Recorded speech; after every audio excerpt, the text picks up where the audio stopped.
Hello students. आज हम लोग अपने आईसीडीएस में आईसीडीएस 5 की स्टडी करेंगे। क्या है ये आईसीडीएस 5? ये है बेसिकली टेंजिबल फिक्स एसेट से related. Tangible fix asset sir क्या बात कर रहे हैं? इसमें इंटेंजिबल की बात नहीं की गई। वो इसलिए नहीं की गई क्योंकि इनकम टैक्स एक्ट ने क्लियरली मेंशन कर रखा है कि इंटेंजिबल एसेट पर हमारा 25% का डेप्रिसिएशन लगेगा। सर हाँ, इनकम टैक्स ने तो ये भी बताया है कि आपका ना जो डेप्रिसिएशन होगा टेंजिबल एसेट पर इतना इतना होगा।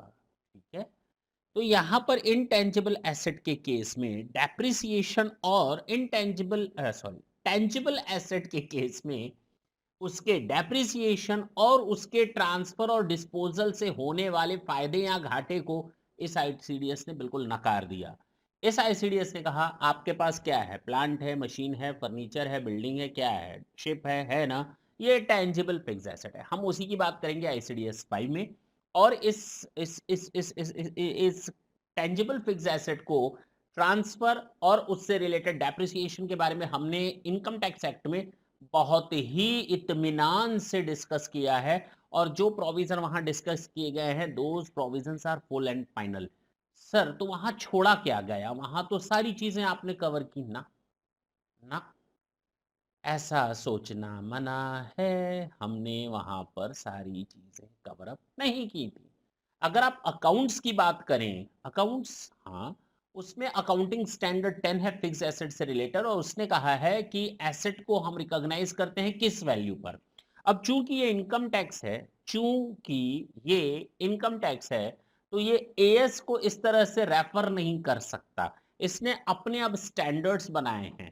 तो इसने भी वही कहा कि जो एएस कहता है हम भी उसके बारे में कुछ बोल लें, क्योंकि इनकम टैक्स तो उसके बारे में साइलेंट रहता है कि एसेट की वैल्यू कितने में। कोई एक्सपेंडिचर कैपिटल नेचर का है तो उसको कैपिटलाइज करेंगे, रेवेन्यू नेचर का है तो उसको पीएल में ले जाएंगे। तो उस तरह की बातें एक एएस 10 ने की थी, लेकिन यहाँ पर इसने नहीं की थी। इनकम टैक्स ने अपने प्रोविजन में सेक्शन 32 क्या कह रहा था कि भाई depreciation shall be in respect of fix asset, depreciation shall be allowed by using WDV method on block of asset on the basis of the block to the owner of the asset by using the rates as may be prescribed under this act। यही बोलता था section 32। यहाँ पर वहां वहां section 32 में ने ये नहीं बोला कहीं पर कि एसेट की वैल्यू कितनी शो की जाएगी। मान लो ये मैं मोबाइल खरीदता हूँ, इस मोबाइल को हम अपने बुक्स ऑफ अकाउंट में कितने रुपए की एसेट पर शो करें। ये बिल्डिंग मैंने खरीदी, इसको हम अपनी बुक्स ऑफ अकाउंट में कितने रुपए का शो करें। इट मींस रिकॉग्निशन अमाउंट को कहीं पर भी आईसीडीएस 5 ने कुछ भी नहीं बोला। इनकम टैक्स एक्ट ने कुछ भी नहीं बोला। आईसीडीएस 5 उसी रिकॉग्निशन वैल्यू को डिफाइन करता है। That's it.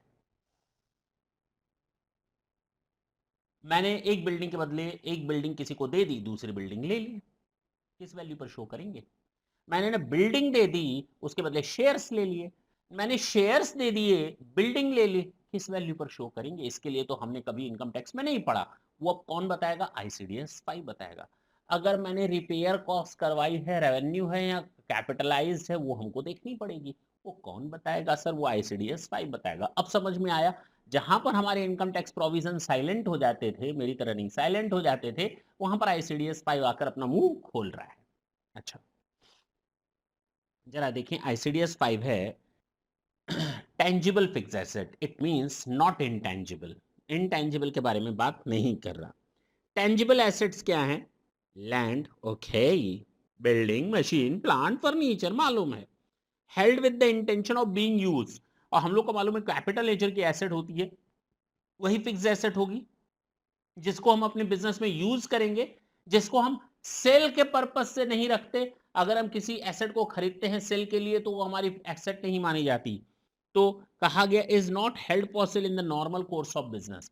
तो अगर मैंने कोई चीज खरीदी है, उसको अपने बिजनेस सेल करने के लिए खरीदी है, तो it won't be treated as tangible fix asset. मेरा काम है कंप्यूटर को खरीदना और बेचना, तो मेरे लिए नॉर्मल कोर्स ऑफ बिजनेस है। अगर मैं कंप्यूटर खरीदता हूं तो it won't be treated as tangible fix asset, जब तक कि हम उस लैपटॉप या कंप्यूटर को अपनी ऑफिस में, बिजनेस में यूज करने के लिए ना रखें, उसको सेल नहीं करना है, तो हम उसको मान लेंगे टेंजिबल फिक्स एसेट। मैंने एक लैपटॉप खरीदा, मेरा लैपटॉप का बिजनेस है, मैं लैपटॉप खरीदता और बेचता हूँ, this is my normal course of business activity, the asset means the laptop can not be treated as your tangible fixed asset.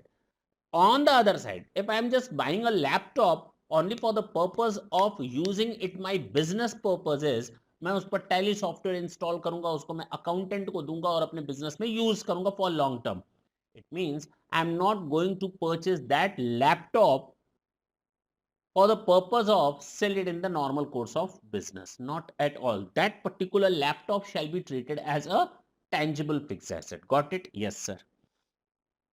तो कहता है अगर आप किसी land, building, plant and machinery या फर्नीचर को अपने बिजनेस में यूज करने के लिए बाय करते हैं, यूज करने के लिए एक्वायर करते हैं और उसको नॉर्मल कोर्स ऑफ एक्टिविटी में सेल करने के लिए नहीं बाय करते, और साथ ही साथ जो आप उस एसेट को टेंजिबल फिक्स एसेट मानने जा रहे हैं ना, उस टेंजिबल फिक्स एसेट का आप यूज करेंगे प्रोडक्शन में, चाहे गुड्स के चाहे सर्विसेज को देने में, ये तो ठीक है। आगे चलकर हम एक और डेफिनेशन देखेंगे, फेयर वैल्यू क्या होता है। फेयर वैल्यू डेफिनेशन अभी देखेंगे, आगे चलकर यूज हो गया वर्ड फेयर वैल्यू। तो फेयर वैल्यू मींस व्हाट, तो कहा गया फेयर वैल्यू, फेयर वैल्यू अगर आपने कई बार हमने अकाउंट्स में भी पढ़ाते हैं तो ये बात बोलते हैं और आज भी सुन ले, फेयर वैल्यू बहुत ही नॉर्मल एक छोटी सी डेफिनेशन, हर जगह यूनिवर्सल डेफिनेशन दी हुई है। फेयर वैल्यू का मतलब होता है एक विलिंग बाय सेलर है और एक विलिंग बायर है, एक विलिंग सेलर है और एक विलिंग बायर है, दो पार्टीज होनी चाहिए, एक विलिंग बायर एक विलिंग सेलर, और वो जिस सामान को खरीदने और बेचने जा रहे हैं दोनों पार्टीज को मार्केट की प्रॉपर इंफॉर्मेशन है, दोनों पार्टीज अवेयर है अबाउट द प्राइस, दोनों पार्टीज अवेयर हैं about the purchase and sale consequences को लेकर के। तो अगर ये है तो उस समय जो प्राइस डिफाइन होती है, डील जिस वैल्यू पर होती है उसी को हम कहते हैं फेयर वैल्यू। तो कहा गया it is the amount for which that asset could be exchange between knowledgeable buyer and seller at arm's length transaction. Okay, कितने रुपए पर हम एसेट को अपनी बुक्स में शो करेंगे sir? Purchase cost per. Purchase cost का मतलब अगर मैंने अमेरिका से कोई प्लांट खरीदा, मैंने वहां 10 लाख रुपए दिए, तो 10 लाख, वहां मैंने कस्टम ड्यूटी दी 1 लाख, तो टोटल 11 लाख। मेरी बात समझना, मैंने टोटल कितना दिया सर? परचेज कॉस्ट आपने दी 10 लाख, ठीक है, एग्री। मैंने ना साथ साथ कस्टम ड्यूटी का पेमेंट किया, मान लेते हैं 1 लाख, और ना मैंने ना फ्रेट इंश्योरेंस का पेमेंट किया उस एसेट को खरीदते समय, और इंश्योरेंस भी मैंने 2 लाख रुपए का, बहुत ज़्यादा हो गया ना, 20,000 का, प्लस लोडिंग एंड अनलोडिंग, वहाँ एसेट को जहाज पर चढ़ाने और यहाँ जहाज से नीचे उतारने का खर्चा लग गया। अच्छा, और उस एसेट का यूज़ करना है तो मैंने इस पर इलेक्ट्रिफिकेशन का काम कराया, मैंने इसको इंस्टॉलेशन कॉस्ट दी, मैंने इसमें कुछ रिपेयर करवाया, कुल मिलाकर के 50,000 का ये भी खर्च हो गया। अच्छा, मैंने कुछ इसमें छोड़ देते हैं अब, ये मेरी टोटल कॉस्ट है। मान लेते हैं जो मैंने कस्टम ड्यूटी का पेमेंट किया है ना, ये जो मैंने कस्टम ड्यूटी का पेमेंट किया है ना, ये रिकवरी ऑफ कस्टम ड्यूटी या CENVAT credit, recovery of custom duty, government ने हमें हमारी कस्टम ड्यूटी लौटा दी। कितनी लौटा दी? मान लो 50-60 हज़ार, तो अगर गवर्नमेंट 60,000 अगर हमें वापस कर देती है तो कस्टम ड्यूटी हमारी कॉस्ट को कम कर देगा। ये मैंने कुछ नई चीज आपको नहीं बताई, I am just repeating the same sentences as you know already in the case of the accountancy. आपकी टोटल कॉस्ट कितनी होगी sir? 1,70,000, 2,00,000, 250, 250, 1,250 and 1190. The actual cost of the asset would comes out to rupees 11,90,000. Now the same thing are given over here. कहता है purchase cost आप लिखो ना जितने में खरीद रहे हो, plus import duty and other cost भी इसमें शामिल करो, लेकिन अगर रिकवरेबल है कुछ इंपोर्ट ड्यूटी या कुछ टैक्सेस तो उनको शामिल मत करना। मैंने नीचे माइनस किया ना, हाँ sir. Directly attributable expenses, now these are the expenses जो मैंने काउंट करवाया, insurance, loading, freight, electrification, installation and repair at the time of, चलो, to make it ready for intended use, this is the important sentence, कि asset को हम intended purposes, जिस purpose के लिए हम एसेट को लाए हैं उस पर्पस के लिए रेडी करने तक के रिलेटेड जितनी भी कॉस्ट होंगी, ऑल दो shall be the part of the cost of the asset. Okay, less trace discount and rebate, minus कर देंगे अगर कोई ट्रेड डिस्काउंट और रिबेट मिलता है तो इतनी वैल्यू पर आप एसेट को रिकॉग्नाइज करेंगे। अच्छा, कहता है changes in the value of asset. कभी कभी होता क्या है कि जो हमारा डॉलर से रूपी, रूपी से डॉलर, जो विदेश से आया है ना सामान, अगर उसकी वैल्यू में कुछ चेंजेस हो जाए, the cost of the tangible asset shall be adjusted on account of exchange fluctuation change in duties, price adjustment etcetera subsequent to its adjustment. अरे भैया पढ़ रखा है आपने, ये आपने अकाउंट्स में, same thing is copy and paste over here. अगर फॉरेन एक्सचेंज फ्लक्चुएशन में कुछ चेंजेस आता है जिसके कारण हमारी लायबिलिटी बढ़ती है, तो हम कॉस्ट को बढ़ा देंगे एसेट की। लायबिलिटी घटती है तो हम कॉस्ट को उतने से माइनस कर देंगे एसेट की। और ये चीज़ आपको मैंने एक्चुअल कॉस्ट की डेफिनेशन पढ़ाते समय बताया था, लेकिन ये नहीं बताया था कि आपकी प्राइस वैल्यू में चेंजेस अगर आते हैं, फ्लक्चुएशन में आते हैं, तो क्या करें। अदरवाइज डायरेक्टली और इनडायरेक्टली कहीं ना कहीं सेक्शन 43(1) में इसको मैंने बताया था, डायरेक्टली और इनडायरेक्टली। डायरेक्टली तो नहीं, इनडायरेक्टली जरूर बताया था। स्टैंड बाय इक्विपमेंट, अगर आप कोई स्टैंड बाय इक्विपमेंट लेते हैं तो वो भी आपकी एसेट कैपिटलाइज होगी। स्टैंड बाय इक्विपमेंट या सर्विसेज इक्विपमेंट, हमने कुछ सामान स्टैंड बाय में रख रखे हैं, उनका हम यूज नहीं कर रहे। मान लो मैंने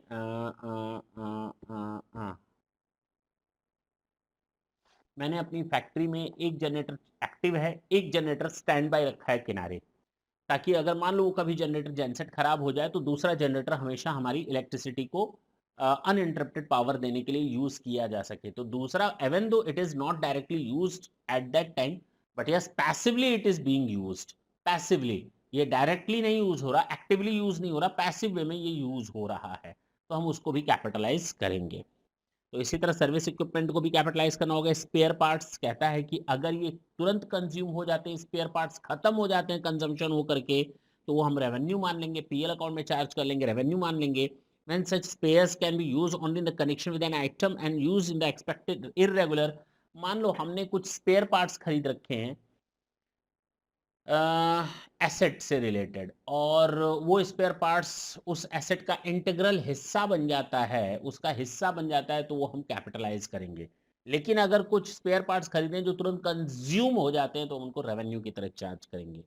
provisions relating to the revaluation, revaluation के लिए ना तो अकाउंटिंग स्टैंडर्ड ने AS 10 ने कहा था हम उसको रिकॉग्नाइज करेंगे, ना ICDS कहता है हम उसको रिकॉग्नाइज करेंगे। Shall not be recognised by the income tax act at all. जी सर, तो ये आप याद रखेंगे कि भैया रिवैल्यूएशन से रिलेटेड सारे के सारे ट्रांजेक्शन को आपको नलीफाई करना पड़ेगा, ना अकाउंट्स उसको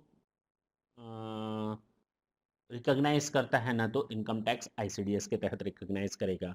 ये मैंने आपको बता दिया है। डिस्पोजल ऑफ फिक्स एसेट्स, ये मैंने यहाँ लास्ट में डेप्रिसिएशन एंड ट्रांसफर, ये इनकम टैक्स के प्रोविजन के हिसाब से ही हम डील करेंगे, कोई दिक्कत नहीं है। मान लो मैंने आपको एक एसेट दिया और आपसे शेयर ले लिया, मैंने आपको शेयर दिया और आपसे एसेट ले ली, अब उस वैल्यू को कैसे शो करेंगे हम अपनी बुक्स में।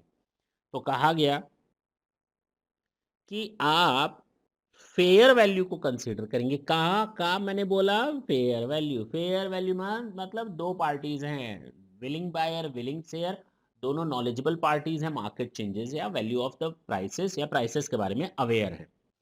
तो कहता है कि जो एक्सचेंज होती है एसेट्स, मैंने आपको शेयर दिया, आपसे एसेट ले ली, कोई प्लांट ले लिया, प्लांट दिया, शेयर्स ले लिया, तो कहा गया कि हम जो एसेट ले रहे हैं उसको किस वैल्यू पर शो करेंगे। ढंग से सुनेंगे, एक लाइन का आंसर है। कहता है द एसेट सो एक्वायर्ड, उसकी फेयर वैल्यू। तो जो एसेट आप एक्वायर कर रहे हैं, अगर मैंने आपको प्लांट दिया, मैंने आपसे शेयर ले लिया, तो शेयर मेरे पास एक्वायर हो रहा है, उसकी fair value shall be its actual cost.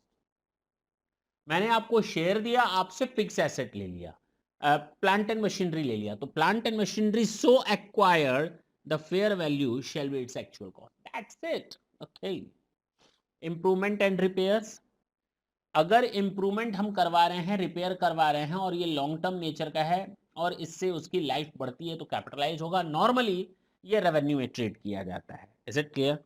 तो कहता है अगर एसेट की फ्यूचर बेनिफिट्स मिलता है, अगर हम कोई रिपेयर या इनोवेशन करते हैं, उससे एसेट की लाइफ इंक्रीज होती है या हमारी प्रॉफिटेबिलिटी फ्यूचर में इंक्रीज होगी तो हम उसको कैपिटलाइज करेंगे as usual as per AS 10. In case of addition which is of capital which becomes an integral part of the asset, मान लो ये एक मशीन है, मान लेते हैं ये एक मशीन है. अब इसका ये हिस्सा जो है मशीन का ये टूट गया इतना, अब इस हिस्से को निकाल दिया गया, इसके बदले नया हिस्सा जोड़ दिया गया ये.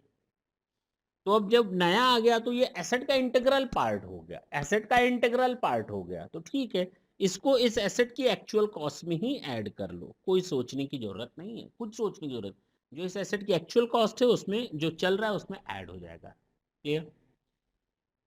लेकिन अगर मैं कहूं कि इसके साथ एक मोटर जुड़ी हुई है, ये पट्टा, ये एक मोटर जुड़ी हुई है,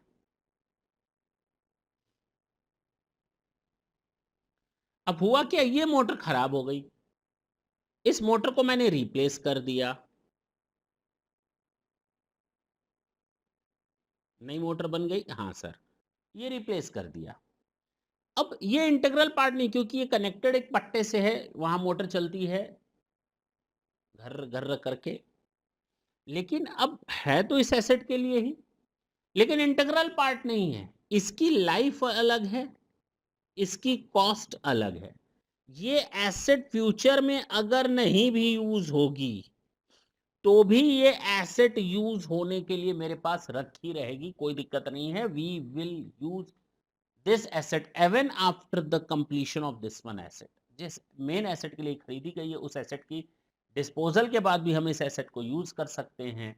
उस एसेट के मेन एसेट के खराब होने के बावजूद भी अगर इस एसेट को यूज कर सकते हैं तो इसको सेपरेट एसेट माना जाएगा और इसको सेपरेटली कैलकुलेट किया जाएगा हर एक चीज. If such addition or extension is having a separate identity and is capable of being used after the existing tangible asset is disposed of shall be treated as separate asset. आपका ये topic होता है खत्म. अच्छा एक और चीज, consolidated value. मान लो मैंने कोई एसेट खरीदी, मान लो एसेट खरीदी, एसेट ABC, और टोटल मिलाकर मैंने 10 लाख रुपए में खरीदी. कितने रुपए में खरीदी? तो कहा गया इनको अब अलग अलग शो करना है. हाँ, 3 एसेट मिलाकर खरीदी, 10 लाख रुपए दिया, तो अब इनका फेयर वैल्यू बताओ. फिर आ गया ना फेयर वैल्यू, तो मान लो इसका आ गया 4 लाख, इसका आ गया 5 लाख और इसकी 1 लाख. तो फेयर वैल्यू के बेसिस पर हम डिस्ट्रीब्यूट करेंगे. हो सकता है वैल्यू अलग अलग आए, टोटल मिलाकर 10 लाख ना आए, 15 लाख आए, तो इसका जो रेशियो होगा तीनों का, उसी रेशियो के बेसिस पर तीनों में ये 10 लाख डिस्ट्रीब्यूट किया जाएगा. That's it. कहता है where several assets are purchased for consolidated prices the consideration shall be apportioned to the various asset on the basis of the fair prices. That's it. क्या दिक्कत आई? यही था आपका ICDS 5. बिल्कुल इजी था, लेकिन आपको जो अब मेहनत करनी है ना वो ICDS 6 में करनी है. किस में करनी है? ICDS 6 में अच्छी खासी मेहनत लगेगी. उसके लिए आपको अपने आप को तैयार रख के बैठना पड़ेगा. क्या है सर ICDS 6 की, वही कहाँ चला गया जी.